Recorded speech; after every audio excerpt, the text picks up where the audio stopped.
Welcome to Quick Course Digest. Today, we are cracking the code on one of the biggest questions out there. How do you actually build a successful startup from scratch? Let's dive in. It feels like every founder is on this quest for the secret key, right? That one magic bullet or clever hack that'll guarantee success. But the truth, it's often way simpler and a whole lot harder. So let's just cut through all the noise for a second. Forget all the complicated strategies and business jargon. What if? What if the whole thing, the entire foundation of a killer company, really just boils down to one single powerful idea? What do you think that would be? Well, here it is. It all starts and ends with the product. Seriously. Not the fancy marketing, not the slick fundraising pitch, not even the story you tell, but the actual thing you build. This is ground zero, the most important pillar of them all. And this is the secret sauce right here. The whole game isn't about running some clever ad campaign. No, it's about building something so good, so valuable, that your own users can't help but become your biggest cheerleaders. They become your sales force, totally organically. I mean, think about it. The last awesome product you started using. Did you see a billboard for it? Or did a friend grab you and say, dude, you have to try this? This number, 80%, really puts it into perspective, doesn't it? Building a product that basically sells itself isn't just a part of the job, it is the job. It's the huge heavy lift. If you can get that word-of-mouth engine going, you're pretty much 80% of the way there. Okay, so how do you even know if you're heading in the right direction? Well, there's a really simple litmus test. Can you explain what you do in like one sentence? Do people's eyes light up or do they glaze over? And this is the big one. Do you get that little spark of genuine interest? That, oh, that's kind of cool reaction?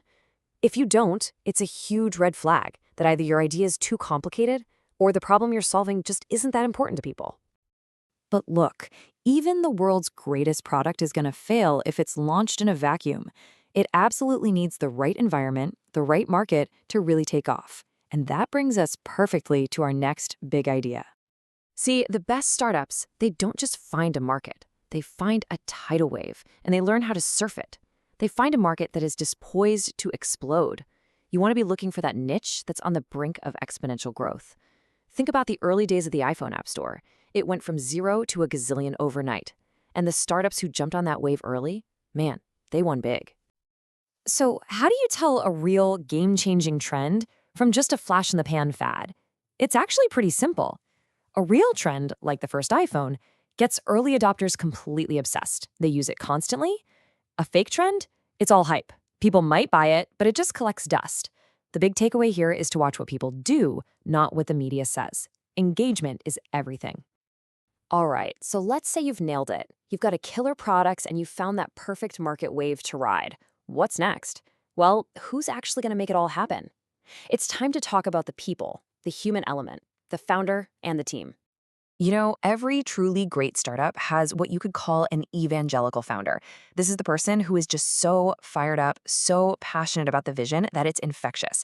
They can get anyone excited. A brilliant engineer they want to hire, a skeptical investor, or their very first customer. Without that person, that chief believer, it is so hard to get any traction at all.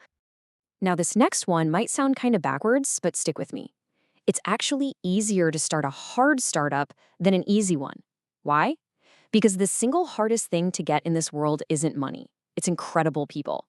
And the best people, the top talent, they're not attracted to small, boring ideas. They want to work on big, ambitious, world-changing missions. A tiny incremental idea just isn't going to cut it. We'll figure it out. Honestly, these might be the 4 most important words in a startup. Because, let's be real, things are going to break. All the time. You'll face problems that feel absolutely company-ending. But a winning team has this deep, unshakable belief that no matter how bad it gets, they're smart enough and tough enough to find a way through. And here's the perfect companion phrase, I've got it. This is the sound of pure ownership. In big, slow companies, you hear a lot of, that's not really my job. But in a startup that's firing on all cylinders, people see a fire and they just run towards it. They step up without anyone asking and just say, don't worry, I'm on it. So besides the obvious stuff like being smart and working hard, there are these other kind of non-obvious traits that winning teams all seem to have. First, you need almost irrational optimism. because you're going to get punched in the face a lot. You need a couple of people who are just idea factories.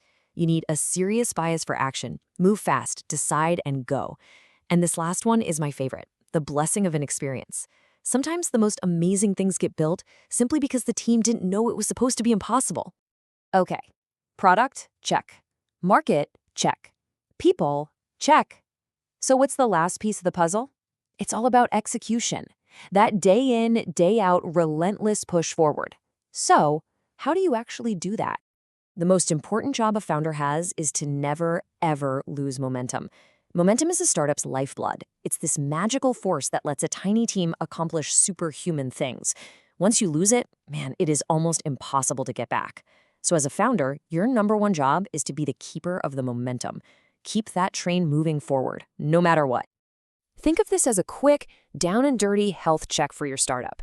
You absolutely have to have good, thoughtful answers to these questions.